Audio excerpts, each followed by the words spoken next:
Nutrición Imperfecta con Marta Mármol.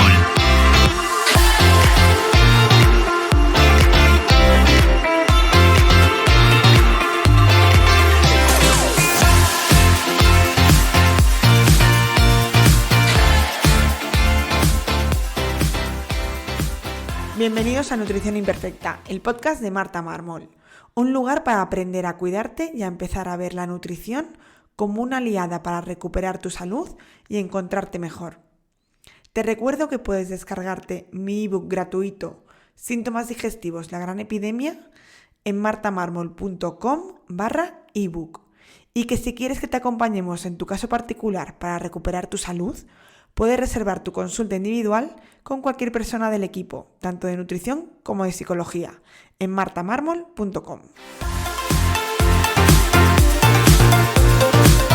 Y te recuerdo que si quieres suplementar tu alimentación con proteínas de calidad o suplementos, tienes mi código de descuento MartaMármol en mayúscula en la web de Paleobull. Bienvenidos a Nutrición Imperfecta. Hoy vamos a hablar con Natalia Pastor sobre sexualidad y su repercusión en la salud. Bienvenida, Natalia. Muchas gracias, Marta. Bueno, pues me presento un poquito. Antes de nada, gracias por invitarme. Estoy encantada de estar aquí en este ratito contigo. Y nada, a ver, yo soy Natalia Pastor y por contextualizaros un poquito, pues estudié psicología en la Autónoma hace como 5 o 6 años, ya no me acuerdo, pensando que me iba a dedicar a la criminología, pero la vida me llevó por otros derroteros porque, yo pensaba que iba a ser tipo CSI, resulta que no, la vida no es CSI, así que me empecé a interesar muchísimo por el tema de las relaciones, ¿no? Me empezó a llamar mucho la atención sobre todo el por qué nos anclábamos tanto al móvil, especialmente cuando nos gustaba una persona y esa persona pasaba de nosotros, ¿no? ¿Qué pasaba ahí? ¿Qué se nos despertaba y demás? Entonces dije, vamos a estudiar relaciones de pareja sobre todo. Y me empezó a llamar el tema de la sexología. Yo ya estaba trabajando, que empecé a trabajar en recursos humanos, porque psicología yo creo que todo el mundo pasa en algún momento por recursos humanos, y entonces mi hermana me compró el libro que yo creo que todo sexólogo o principiante de sexología debería leer, que es La ciencia del sexo. Voy a decir el nombre del autor y espero que si nos escucha en algún momento no se enfade porque creo que es catalán y no sé si lo voy a saber pronunciar, pero es Pere Estupiñá, creo. Te admiro muchísimo, así que si me estás escuchando y he dicho mal tu nombre, perdón. Pero bueno, y nada, aprendí muchísimo de sexología con ese libro, me llamó muchísimo la atención y dije, me voy a hacer el máster. Y ya me empecé a estudiar el máster de sexología y demás. Y creo que no he tomado una decisión mejor en toda mi vida. Así que ahora me dedico un poquito a eso, al tema de terapia de pareja y de asesorías sexuales. Y encantada, la verdad. Así que esa soy un poco yo. Qué bien, y además yo creo que es algo como muy, no que sea nuevo, sino que está poniéndose un poco de moda para bien, porque yo creo que cada vez se habla más de ello y con menos tabú, y también ayuda a eso, a hablar de un tema que casi nunca se hablaba, a entender muchas cosas y a que la gente pueda tratarse si es necesario o entender si le está pasando algo. Pues para contextualizar un poco, Natalia, cuéntanos a qué nos referimos cuando hablamos de sexualidad o de sexo, pero bueno, de sexualidad en concreto. Vale, te voy a dar la definición de las dos, porque no es lo mismo. De hecho, de sexualidad ya te diría que no hay una única definición. Yo creo que cada persona lo definiría de una forma diferente, pero bueno, por bajar un poco a tierra, hay una analogía que creo que sirve mucho y es que personalidad esa persona como sexualidad sería sexo, ¿no? Y es que cada persona tiene, obviamente, una personalidad única y propia y pasa lo mismo con la sexualidad, que parece que todos tenemos que tener como un rol o un sota caballo y rey súper definido y realmente cada persona tiene su propia expresión de su sexualidad y es algo que debería ser, esa diversidad, ¿no? No intentar encasillarnos tanto. Para mí la sexualidad se podría trasladar prácticamente a cualquier ámbito del ser humano, ¿no? Porque engloba la relación que tenemos con nuestra identidad, con nuestra orientación, con nuestro cuerpo o incluso con los demás, ¿no? A nivel pareja o relaciones sexoafectivas. Y aquí entra el término de sexoafectividad, que seguro que os suena un montón. Y es que parece que sexo y afectividad no van de la mano y han tenido que crear un nuevo concepto de sexoafectividad, como si dentro de lo sexual no estuviera la afectividad. Esto creo que es un problema porque, y yo creo que es desde hace unos años que sobre todo empezó el tema del porno o que se trataba de empoderar, entre comillas, a la mujer animándola a tener el mismo patrón de relaciones sexuales sin afectividad, también entre comillas, que se le suele atribuir a los hombres, ¿no? En plan, sexo y afectividad no van juntos. De hecho, lo podemos ver en las típicas películas de los 2010, yo creo. A ver, no me sale el nombre, pero la película esta de Sexo sin compromiso, bueno, algunas de estas que son como las típicas que intentaban dar a entender que las mujeres más empoderadas o más relacionadas con su propia sexualidad eran las que tenían sexo sin ningún tipo de compromiso y que las que tenían compromiso en el sexo eran como, bueno, es que no estás actualizada, por así decirlo, ¿no? Pero realmente sexo y afectividad siempre deberían ir de la mano. Y yo no hablo de tener que estar enamorado de esa persona con la que te vas a acostar, ni tener que estar casado, ni tener que tener una relación en absoluto, pero es verdad que siempre tiene que haber unos cuidados básicos y un respeto en el sexo que hay veces que yo creo que se está perdiendo un poco, ¿no? Porque creo que estamos tendiendo a despersonalizar a las personas con las que nos estamos acostando por el tema del body count, por ejemplo, o ver a esa persona, ¿no?, como un medio para tener placer sexual única y exclusivamente, y al final, bueno, pues es que es una persona a la que hay que respetar, hay que escuchar y también hay que comunicar, ¿no? Comunicar nuestros límites, lo que nos apetece, lo que no, y para mí esto debería ser un básico de la sexualidad. Pero yo creo que la clave de la sexualidad me la dio mi profesor del máster, Carlos de la Cruz, que es una premisa básica, y es que la sexualidad tendría que pasar por conocerse, aceptarse y expresarse, y creo que esto lo resumiría todo bastante bien. Y con respecto al sexo, hay 3 definiciones, o se podría definir por 3 diferentes conceptos, que sería pues lo que tenemos, los genitales básicamente, lo que somos, hombre, mujer, género no binario y demás, o lo que hacemos, el sexo como pues penetración o sexo del tipo que sea. Vale. ¿Y por qué estás aquí? O sea, ¿por qué estás en un podcast de salud? O sea, ¿qué tiene que ver pues el sexo, la sexualidad en general con la salud en general, tanto pues salud mental, salud física? ¿Cómo afecta? Yo creo que la sexualidad realmente está muy relacionada con la salud en general, pero especialmente con la salud mental, obviamente, yo creo que está directamente relacionado. Por ejemplo, si yo no acepto mi identidad sexual o mi orientación sexual, desde luego no voy a tener ningún tipo de salud mental o una salud mental plena, por lo menos. Si no tengo una buena relación con mi cuerpo o si no sé poner límites en mis relaciones sexuales o ni siquiera sé qué límites tendría que poner. O qué necesidades o preferencias tengo, ¿no? En este sentido, pues desde luego también puede afectar a nuestra autoestima sexual y a nuestra salud mental en general. La autoestima sexual, que es como la autoestima dirigida directamente, ¿no?, a nuestra sexualidad o a las relaciones sexuales que tenemos, también afecta mucho a nuestra autoestima general. Por ejemplo, y aquí es un ejemplo muy concreto, ¿no? Cuando nuestra pareja no siente deseo por X o por Y, imagínate que está súper estresado, súper estresada por que tiene muchísimo trabajo, pero nosotras vamos a pensar, bueno, y nosotros, ellos también, pero nosotras, por hablar de mí misma, vamos a pensar, o lo más común es que pensemos que nuestra pareja no tiene deseo porque no nos desea a nosotras concretamente, o porque, yo qué sé, mi cuerpo ha cambiado, o ya empezamos a personalizar un poco esa bajada de deseo. Tendemos a personalizar esta bajada de deseo y esto hace, desde luego, que nos baje muchísimo la autoestima cuando ni siquiera tendría que ser así, porque el deseo fluctúa muchísimo, es multifactorial y al final, bueno, es un fenómeno que se ve afectado por muchísimos valores o variables, entre los que seguramente no se encuentre si has engordado 1 kilo en Navidad. Pero bueno, siempre tendemos a personalizar un poquito, ¿no? Y con respecto a la salud física, desde luego también tiene muchísima relación, por ejemplo, nuestros hábitos de vida en general, si fumamos, si bebemos asiduamente, si no nos movemos absolutamente nada. Estos hábitos van a afectar, obviamente, a nuestro sistema cardiovascular y eso va a influir probablemente en nuestros genitales porque estas sustancias llegan a la sangre, lo que evidentemente puede producir que se disminuya también nuestro placer sexual y está comprobado que este placer puede disminuir entre un 25 y un 45%. Así que la próxima vez que vayas a fumar o a beberte una copa, piensa si realmente te merece la pena. Pero bueno, además también va a afectar al rendimiento sexual y a nuestro deseo. Nuestros hábitos, desde luego, influyen en todo, ¿no? Y la sexualidad no se queda atrás.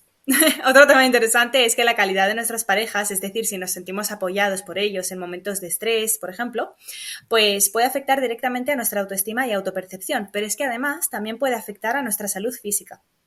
Se ha comprobado que cuando tenemos una pareja segura y satisfactoria, una pareja como lo que se puede considerar sana, se reduce nuestra presión sanguínea en momentos de hipertensión y también nos ayuda a regular nuestra ansiedad en momentos de estrés. Cuidado que también pasa al contrario, si tenemos una pareja que no nos satisface o que no nos da esa tranquilidad o esa seguridad, lo más probable es que también afecte a nuestra hipertensión y también a nuestra ansiedad o cómo gestionamos el estrés en momentos, bueno, de tener más picos, ¿no? De trabajo o de lo que sea. Así que yo diría que nuestra sexualidad y relaciones influyen bastante en nuestra salud y viceversa. Qué curioso, ¿eh? Seguro que con esa hipertensión te bajan la sal, te la quitan y en realidad Total. tenías que dejar a tu pareja. Efectivamente. ¿Qué neurotransmisores se activan con la práctica del sexo? Porque siempre hablamos de, bueno, toda la relación esto y qué nos produce. Pues aquí hay varias cositas interesantes que se me ocurren. Lo primero que se me ocurre es un estudio que vi el otro día sobre qué hormonas se liberan durante el sexo. Y hay una diferencia realmente entre hombres y mujeres, y esto no es por generalizar en absoluto, porque cada persona es un mundo, eso obviamente. O sea, no quiero ser absolutista, pero las mujeres liberan más oxitocina, que la podríamos llamar pues la hormona del vínculo, y los hombres, por otra parte, liberarían más vasopresina, que es la hormona a la que podríamos llamar la hormona de los celos. Hay gente que la llama la hormona de la monogamia o de marcar un poco el territorio, por así decirlo. Esto es obviamente resumiendo mucho, pero sí que es verdad que hay diferencias, ¿no? En este caso. Y también hay diferencias, por ejemplo, dentro del grupo de mujeres se liberaría más prolactina. Bueno, hay mujeres que liberan más prolactina o menos. Y la prolactina está relacionada con bueno, pues tu satisfacción sexual. Te voy a explicar un poquito mejor. Se libera prolactina de forma diversa, y es que las mujeres que liberan mucha prolactina tras el sexo seguramente no tengan más ganas de repetir o de tener más relaciones sexuales justo después de ese sexo. Sin embargo, las mujeres que liberan poquita prolactina probablemente tengan más facilidad para, bueno, pues querer seguir esa relación sexual o volver a llegar al orgasmo. Lo mítico que pensamos de las mujeres son multiorgásmicas, no todas, y esto tiene mucha relación con cuánto se libera de prolactina. Qué curioso. ¿Y esta liberación de hormonas se puede ver alterada con estímulos tan potentes como hay ahora, como porno o, bueno, pues todas las aplicaciones que hay como de una recompensa muy rápida? Sí, desde luego. Vamos a meter en el mismo saco porno, Tinder, relacionados. O sea, aquí también podríamos meter TikTok, Instagram y todo lo que es inmediato. Pero bueno, por hablar de algo que nos afecta directamente a nuestra sexualidad, esto directamente, el porno y Tinder, desde luego afectan mucho a nuestros sistemas dopaminérgicos, ¿no? Y aquí voy a mencionar a la grandísima Marian Rojas, que seguro que la conocéis todos, pero bueno, ella hablaba del ejemplo de las carreteras dopaminérgicas. Y es que tenemos como una serie de vías, por así decirlo, por las que se va liberando la dopamina. Entonces, la dopamina básicamente, cuando tenemos estímulos normales, se libera dopamina en nuestro sistema cuando sentimos satisfacción o motivación, básicamente por algo que pensamos que nos dará placer. Pero, ¿qué pasa cuando la dopamina llega en cantidades demasiado abundantes y demasiado rápido? Pues básicamente nos acostumbramos, ¿no?, a esa cantidad cero natural de dopamina, y cuando nos llega una cantidad normal, estándar, que puede ser, por ejemplo, tener una relación sexual satisfactoria con tu pareja, de dopamina, pues no nos va a ser suficiente si estamos muy acostumbrados a un estímulo muy grande como puede ser el porno. Es que además el porno, y no es por demonizarlo, que ahora cuento un poquito más de esto, pero se está convirtiendo en algo cada vez más violento, más agresivo, especialmente contra las mujeres, y más rápido. Entonces estamos como muy centrados en llegar al orgasmo cuanto más rápido mejor, y cuanto más, no sé, el estímulo cuanto más intenso, también mejor, y eso es algo que desde luego nos afecta muchísimo a nuestras vías dopaminérgicas, y a la hora de después enfrentarnos a una relación sexual normal, que no está sacada de una peli porno, pues tenemos grandes problemas a veces para excitarnos o incluso para disfrutar por esa comparativa de dopamina, ¿no? Por otra parte, bueno, yo no quiero demonizar el consumo de pornografía, porque es verdad que hay diferentes tipos de pornografía, pero a la que estamos acostumbrados normalmente, que es la pornografía mainstream, pues básicamente sí que afecta bastante por lo que comentaba, ¿no? Entonces, bueno, yo creo que no hay que demonizar todo lo que vemos, pero sí tener un poco de conciencia de lo que estamos consumiendo y cómo nos puede afectar eso después a nuestra vida real, básicamente. Y es que con Tinder, que lo meto aquí también porque me parece que Claro. pasa un poco lo mismo. Te iba a preguntar que si lo ponías a la misma altura. Sí, porque al final nos hacemos adictos, ¿no?, a esa inmediatez, perdón, ¿Vale? o a ese refuerzo intermitente, incluso porque Tinder además añade que tenemos este refuerzo intermitente que nos hace de verdad adictos, ¿no? A ver si nos va a contestar a esta persona que nos gusta, a ver si esta persona nos hace match, a ver si quedo con no sé quién. Y nos hace pensar, bueno, nos hace estar como adictos a esa aplicación y aparte nos da la falsa creencia de que podemos aspirar siempre a algo más y mejor porque literalmente creemos, obviamente de forma falsa, que todo el mundo, o sea, que tenemos a todo el mundo literalmente a nuestro alcance. Y eso, desde luego, también va a afectar mucho a nuestra satisfacción cuando tengamos una pareja estable, porque siempre vamos a estar un poco con el run run de ¿pero qué habría en esa aplicación o qué puedo encontrar? Que seguro que hay algo mejor porque tengo acceso a literalmente todo el mundo. Y eso realmente pues, nos puede afectar mucho a la forma en la que establecemos relaciones, ¿no? Bueno, no lo hemos dicho, doy por hecho que todo el mundo sabe lo que es Tinder, pero bueno, Tinder o cualquier aplicación de buscar pareja, ¿no? Que es como un catálogo, vas viendo a gente y vas decidiendo si quieres o no. Como si, Sí, totalmente. Es un catálogo. y esto lo hablé una vez con mi psicóloga que me dijo que había estudiado, creo que fue para su trabajo de fin de máster, bueno, no sé, un trabajo que tuvo que hacer, cómo se relacionaba la gente en Tinder y que había mucha gente que estaba en Tinder sin ningún tipo de intención de querer quedar con nadie, simplemente por esa recompensa inmediata y esa atención ya les hacía pues ese ego, ¿no? O ese estímulo tan potente del inicio sin ninguna intención y claro, detrás hay una persona que quizás sí que tiene intención de quedar contigo y está viendo ahí. Sí, vale. Bueno. Y encima lo que hemos hablado un poco antes, ¿no? De que personalizamos mucho lo que los demás quieren o no. Cuando esa persona no nos contesta, siempre pensamos es por mí. Y a lo mejor es porque esa persona no está disponible y está literalmente adicto a Tinder, ahí mirando a ver si, pero realmente no está buscando nada, como dices tú, ¿no? Claro. Entonces, consejito, no personalizar tanto lo que vemos o lo que nos pasa en Tinder, porque al final es una aplicación como otra cualquiera y de verdad que fomenta muchísimo ese consumo rápido, ¿no? Y finalista de personas incluso. Claro, y luego cuando ocurre eso nos molesta, pero al final estamos ahí. O también cuando lo hacemos nosotros, que a lo mejor lo hacemos sin ningún tipo de intención de la persona que está ahí, en realidad no la conocemos, pero cómo estamos haciendo sentir sí que puede afectar. Vale. Totalmente. Hablando ya más de problemas que pueden afectar al sexo, que al final esto puede ser también tratado lo puedes tratar tú en consulta, ¿no? Todas esas cosas externas que nos pueden afectar a la hora de la práctica del sexo. ¿Cuáles son las cosas más habituales o más comunes que se ven? Pues al final yo creo que estamos en una sociedad muy orientada al to do o al tengo que hacer constante, que yo creo que todos tenemos como una lista mental de todo lo que tenemos que hacer. Y de hecho yo creo que la mayor parte de la gente a la que acompaño en estas sesiones, ¿no? Vive con un estrés muy alto. Bueno, en general, la gente que conozco, incluida yo, vivimos con un estrés muy alto y este estrés produce que se eleve mucho el nivel de cortisol. Y este nivel de cortisol, como sabréis los que estáis escuchando este podcast, seguro tiene muchísimo impacto en nuestra salud general y no se va a quedar atrás la sexualidad. Por ejemplo, a la hora de querer quedarnos embarazadas, pues vamos a tener más problemas para que eso ocurra si tenemos los niveles de progesterona, que es la hormona de la tranquilidad o de la calma, pues bajita, ¿no? Y esta hormona de la tranquilidad evidentemente baja cuando tenemos mucho estrés o mucho cortisol.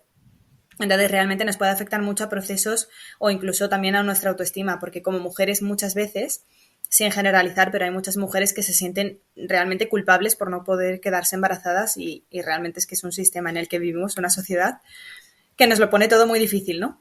En este nivel de estar a tope de productividad todo el día, de estar normalmente cero conectados con nuestro cuerpo, con nuestra respiración incluso, pues no podemos pretender llegar a casa a las 9 de la noche después de haber tenido, no sé, 5 atascos, 8 reuniones con nuestro jefe súper estresantes y haber estado a tope todo el día, llegar a casa y decir, bueno, estoy súper relajado para tener una relación sexual súper satisfactoria. Claro. Y es que, en contra de lo que se cree, la excitación se produce realmente cuando estamos relajados, no cuando estamos excitados, como la palabra indica, ¿no?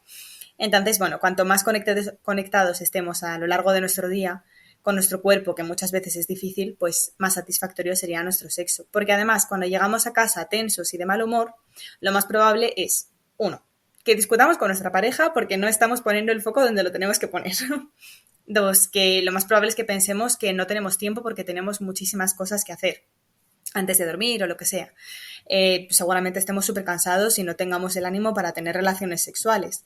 porque otro debate que abro es cuando pensamos en relaciones sexuales, seguramente los que nos estéis escuchando, lo primero que estáis pensando es en penetración. No estamos pensando en cualquier otro tipo de relación sexual que podamos tener. Muchas veces nos da pereza, comillas, tener sexo porque pensamos que tiene que ser un sexo pues como con todos los pasos o muy sota, caballo y rey, y hay veces que realmente no tenemos el ánimo para tener penetración o para llegar al orgasmo y simplemente nos apetece compartir un momento íntimo con nuestra pareja y ya está, o con quien sea. Pero bueno, nos ponemos tanta presión que eso hace que se nos quiten las ganas muchas veces y que nos suba la ansiedad, que de eso hablaremos después.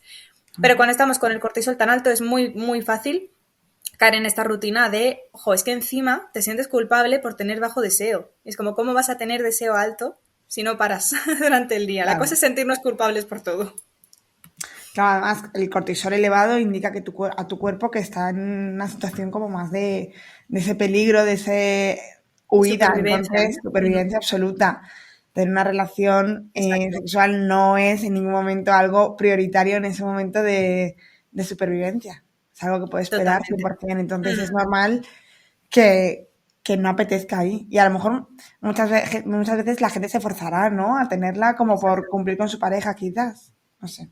Sí, sí, sí, sí. De eso realmente es un problema grande porque cuando fuerzas a tu cuerpo a tener una relación sexual cuando realmente no te apetece o cuando estás cansada o cuando te apetece que te den un abrazo, porque hay veces que confundimos, ¿no? Esas ganas de intimidad con, bueno, entonces querré sexo. A lo mejor te apetece tener un momento íntimo de daros un abrazo o hablar de verdad de cómo estás antes que tener sexo como lo que entendemos por sexo, ¿no?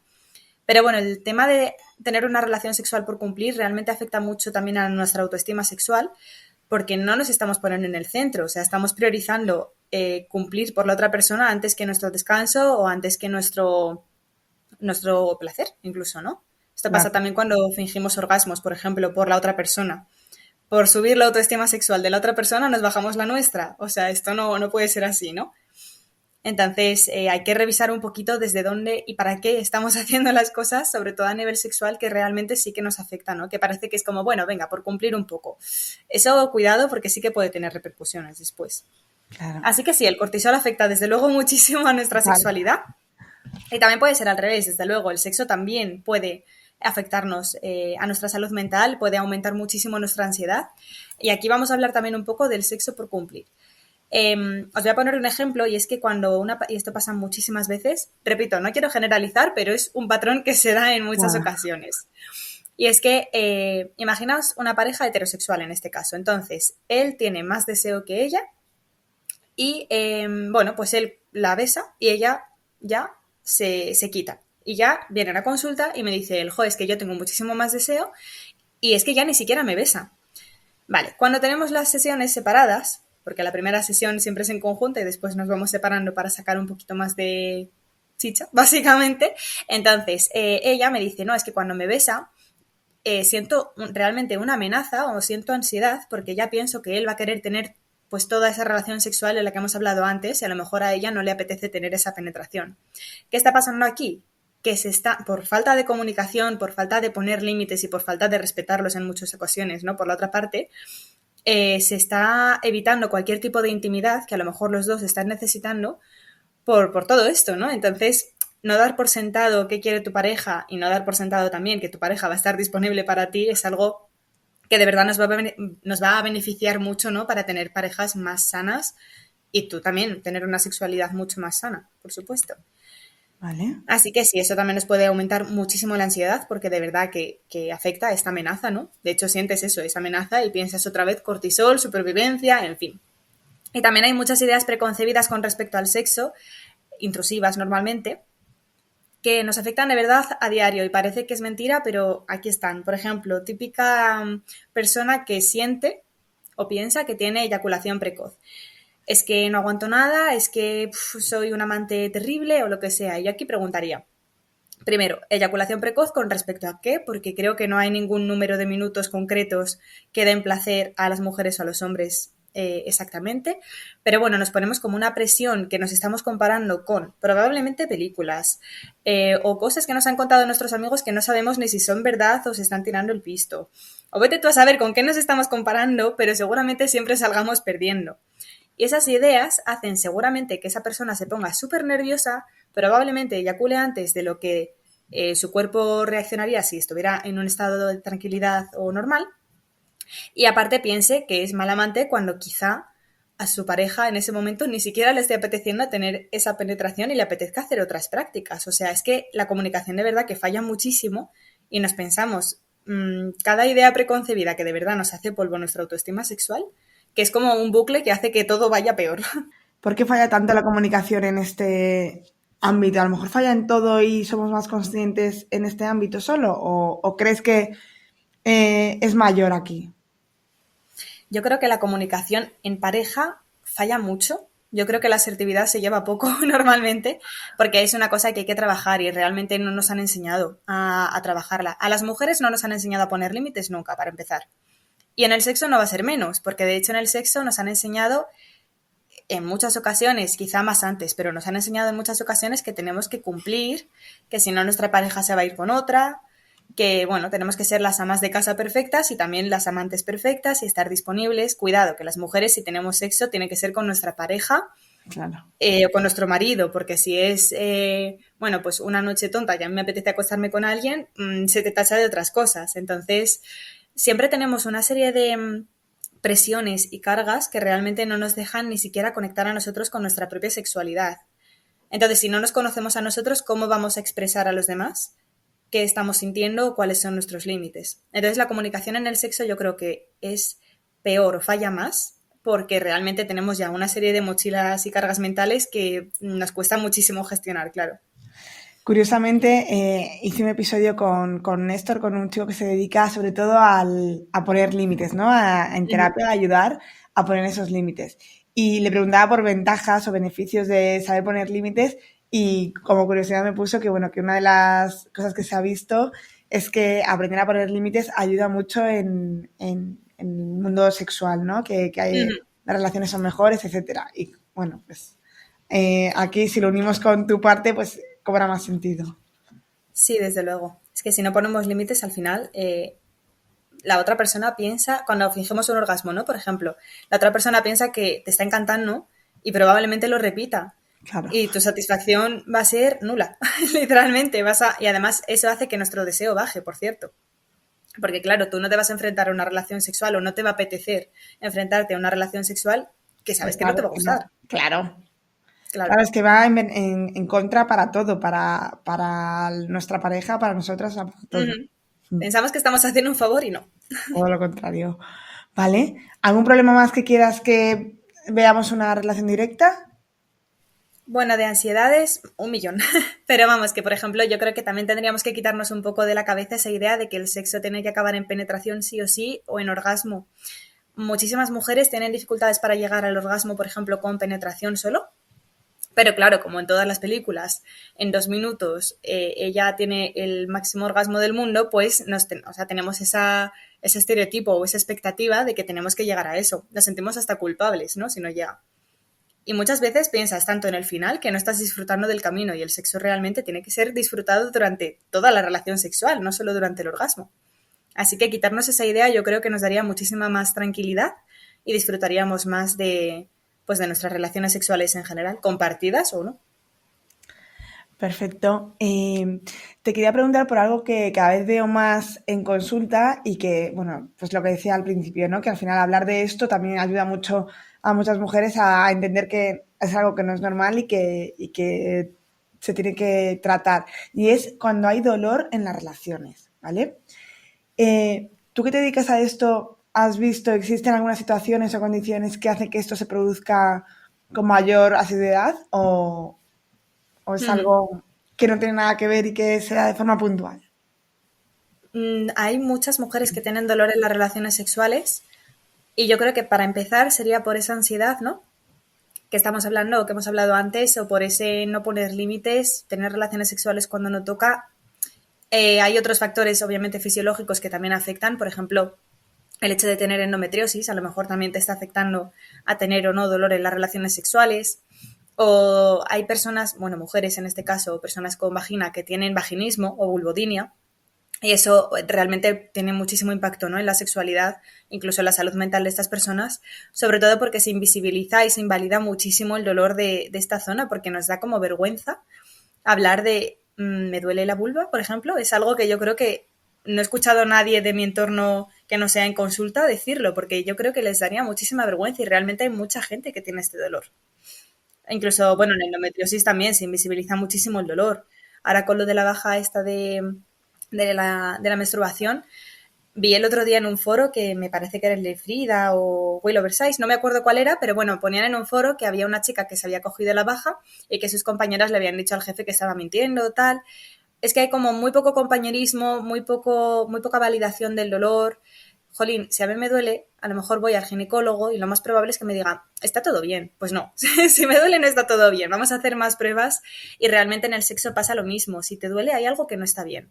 A lo mejor estás haciendo una práctica que no te apetece y te estás forzando. A lo mejor realmente tienes algo fisiológico que tienes que atender o bien en el ginecólogo o bien en el fisio de suelo pélvico o tienes creencias limitantes que te están haciendo daño en tus relaciones sexuales. Por ejemplo, hay muchas personas que tienen una idea como muy cerrada del sexo, como que es algo que está mal, mujeres, ¿no? Especialmente, que es algo que está mal, que es algo que no deberían disfrutar. Y claro, cuando vas a tener una relación sexual, cuando la disfrutas y te sientes mal, pues a lo mejor tu cuerpo reacciona, ¿no? Por esas ideas. Entonces, bueno, yo, aparte de acudir al sexólogo, también recomendaría acudir al ginecólogo y al fisio de suelo pélvico si hay dolor. Y, por favor, no lo normalicéis nunca, porque muchas veces, hablando de por cumplir, ¿no? Estamos priorizando en este caso el placer de nuestra pareja a nuestro dolor. Y ahí, ¿qué mensaje le estamos mandando a nuestro cuerpo, no? Es horrible, o sea, es que eso me Ujú. parece una cosa que debería ser un disfrute que se convierta Exacto. en una tortura y que encima sea como algo obligatorio por cumplir es Ujú. completamente terrible. Sí, sobre todo Totalmente. destacar que la endometriosis es una cosa que cuesta mucho el diagnóstico, cada vez se sabe más, cada vez se habla más, como de todo, pero estamos muy al inicio aún. Y puedes tener endometriosis y que no tengas dolor en las relaciones, simplemente que cuando este tejido endometrial crece alrededor de la vagina, pues la penetración puede, por ejemplo, molestar mucho, ¿vale? O también Claro. con el líquen también puede generar esa lesión que se genera mucho dolor también en las relaciones. Ujú. Sí, eso es. Así que puede ser por muchos motivos, pero si hay dolor, no lo normalices y ve al médico, vamos, seguro. Vale, hemos dicho varias cosas que evidentemente pues tiene como un sentido, ¿no? Lo que acabo de decir, ¿no? Si está crecido tejido endometrial alrededor de la vagina, evidentemente puede ser que con la penetración te duela. Pero existen condiciones en las que no haya nada físico, que veamos, que hagamos una prueba y que por quizás traumas haya ese dolor, que no tenga una justificación, que parece que necesitamos esa justificación de no, es que tengo mi tobillo roto para que me duela. Puede doler sin que haya nada físico. Sí, eso es somatizar, ¿no? Al final somatizamos el dolor psíquico en algo físico y eso pasa, por ejemplo, bueno, esto no es tanto dolor, es molestia, sobre todo en personas que han sufrido abusos sexuales, sobre todo infantil, que tienen, de mayores, no todas obviamente, pero un gran porcentaje tiene candidiasis de repetición cuando son mayores y van al ginecólogo una y otra vez y no encuentran el motivo, muchas veces es una causa emocional puramente. Sí, esto lo veo en consulta continuamente, una candidiasis no tiene por qué ser un abuso como tal, sino con Mm, cualquier trauma así como un poco sí, enquistadillo, muchas veces se queda ahí de forma recurrente. sí, Mm. bueno, también el tema del trauma y del abuso también tiene mucha relación con el vaginismo, que es ese fenómeno por el que no podemos tener relaciones sexuales con penetración o que nos duele mucho que nos penetren con cualquier tipo de objeto o miembro, por así decirlo, porque tenemos realmente las paredes de la vagina muy contraídas por ese trauma o por ese miedo, por esa ansiedad. También puede ser por algo físico, pero bueno, en este caso hablando de algo emocional, esto también puede verse muy afectado, ¿no? por este tema. ¿Y esto a qué profesionales crees que pueden abordar de esto de una manera un poco completa? Yo diría que la sexualidad es algo muy holístico, así que debería verse con algo integrativo. Yo, de profesionales concretos, diría que el ginecólogo seguro, para descartar, pues por ejemplo, también ITS, que también pueden afectar muchísimo en el tema del dolor, que ahora hablamos de ITS, pero Vale. ginecólogo seguro, fisio de suelo pélvico para ver si va todo bien también a nivel interno y, por supuesto, sexología o psicología para ver pues temas de ansiedades o ver cómo estás afrontando tú tu propia sexualidad, ¿no? Que eso afecta desde luego muchísimo. Sí, yo creo que es importante verlo así un poco holístico porque muchas veces a lo mejor nos quedamos en el primer paso típico, ¿no? De ir al médico y si nos quedamos ahí y nos dicen que no tenemos nada, incluso a veces esa invalidación de lo que me está ocurriendo no es nada o no es importante o me lo estoy inventando y casi que empeoramos peor el bucle en el que nos podemos meter. Sí, totalmente. Vamos a hablar de ITS. Hablemos de ITS. Venga, ¿qué son lo primero, no? Porque a lo mejor... Vale. Normalmente se decía ETS, de enfermedades de transmisión sexual, pero realmente el concepto más óptimo sería ITS de infecciones de transmisión sexual, porque hay veces que no se genera una enfermedad, pero bueno, por hablar un poquito de esto técnico. Pero bueno, las ITS, yo lo que quiero dejar claro en este podcast es que realmente existen. De hecho, hay un despunte muy grande. Del 2024 no se han sacado datos, pero seguro que están en aumento, pero del 2023 ha crecido, por ejemplo, la gonorrea en un 52,7, creo, por ciento en España, en los jóvenes de España. Realmente sí que tienen un impacto, que muchas veces pensamos, bueno, tengo gonorrea, me tomo una pastilla y se me pasa, vale. Pero ¿por qué vamos a enfrentar? O sea, ¿por qué vamos a dejar que nuestro cuerpo se enfrente a eso cuando podemos evitarlo de forma muy sencilla, ¿no? Que parece que no es nada, pero realmente es como cualquier otro tipo de infección o de enfermedad y realmente hay ITS que sí que se pueden complicar, ¿no? Que haya crecido en tanto porcentaje en los últimos años, yo creo que es algo que debería atenderse más a nivel, pues social, obviamente. Y es que tú piensas que cada año se diagnostican, según la OMS, unos 450 millones de casos de ITS en el mundo. Es una barbaridad, 450 millones de casos. Eso diagnosticados. Después hay muchísima gente que no se va a hacer las pruebas, cosa que también sería muy importante recalcar. Cada año mínimo hay que hacerse pruebas de ITS. Esto es muy importante porque cuando se deja una ITS o una ETS mucho tiempo puede llegar a desencadenar problemas de verdad, ¿vale? Entonces, importante estas revisiones anuales o incluso si se puede más si eres una persona sexualmente activa, mejor. Por ejemplo, cuando tenemos una pareja estable, hablando de parejas hetero, nuestro método de barrera deja de existir. Pasamos a tomarnos la píldora si nos da miedo quedarnos embarazadas y ya está. Y en parejas homosexuales creo que es incluso peor porque en parejas homosexuales lésbicas, en este caso, no se usan métodos de barrera prácticamente nunca. O sea, yo creo que el 90% de las personas que tienen relaciones sexuales con otras mujeres no usan métodos de barrera. Es como, bueno, si no nos vamos a quedar embarazadas. Claro. Es como ya, pero es que ese no es el objetivo, claro. O sea, que el método de barrera no es solo para prevenir esto. Creo que las personas homosexuales, hombres en este caso, tienen un poco más de conciencia por el tema del VIH que se dio hace mucho tiempo, pero realmente las mujeres yo creo que aún no tenemos en la cabeza, ¿no?, la importancia que tiene este método de barrera en este caso. Y las parejas hetero, ya te digo, que dejan el método de barrera en cuanto empiezan a tener una pareja un poquito más estable. Y esto es un problema realmente. Bueno, hablamos del VIH, el SIDA como algo que se dio hace mucho tiempo, pero en realidad... también, no me sé ahora los datos de cuánta gente en España se infecta y es que era diario. O sea, no es algo aislado, nada más, que es verdad que no hay la cantidad de muertes que hubo en los años 80 cuando era algo completamente descontrolado y además también pues a través de la heroína pues hubo mucha transmisión. Claro. Pero sigue habiendo muchísima gente con VIH positivo, nada más que bueno, pues tenemos unos fármacos bastante potentes en eso que te permiten hacer tu vida, pero que no se nos olvide que está ahí también, sí. Y vemos todo esto como el mayor problema, quedarte embarazada. Efectivamente, o sea, yo creo que es el menor de nuestros problemas en este caso. Y el VIH efectivamente está creciendo muchísimo estos años y sacaron la PrEP, que es como la pastillita esta que se toma la gente para no contagiarse de VIH. Cuando se toman la PrEP, dejan de utilizar método de barrera, por ejemplo, como puede ser el profiláctico. Entonces, nos estamos olvidando del resto de infecciones de transmisión sexual. Me da la sensación de que como que solo le estamos prestando atención en este caso al VIH y existen otras tantas que también nos pueden perjudicar mucho nuestra salud. Entonces no nos olvidemos de utilizar el método de barrera que es más útil en este caso. Si tomas la PrEP, genial, pero no te olvides de que hay otras ITS que también son importantes, ¿no?, atender a ellas, que existen y encima están despuntando muchísimo, de verdad. Hay como escalas, ¿no? Quedarte embarazada lo peor, después VIH y luego ya Efectivamente. todos los demás. Ya. Sí, Exacto. por desgracia es así. No. Sí, efectivamente. Pues no sé, Natalia, si quieres comentarnos algo más, algo que creas que es importante o consejos que quieras dar generales respecto a la sexualidad. Bueno, yo creo que hemos hablado de todo bastante. Creo que se me queda corto el tiempo para todo lo que podríamos hablar de sexualidad, pero desde luego yo creo que lo más importante es esto que hemos hablado, no normalicemos el dolor, no normalicemos las relaciones sexuales por cumplir en absoluto.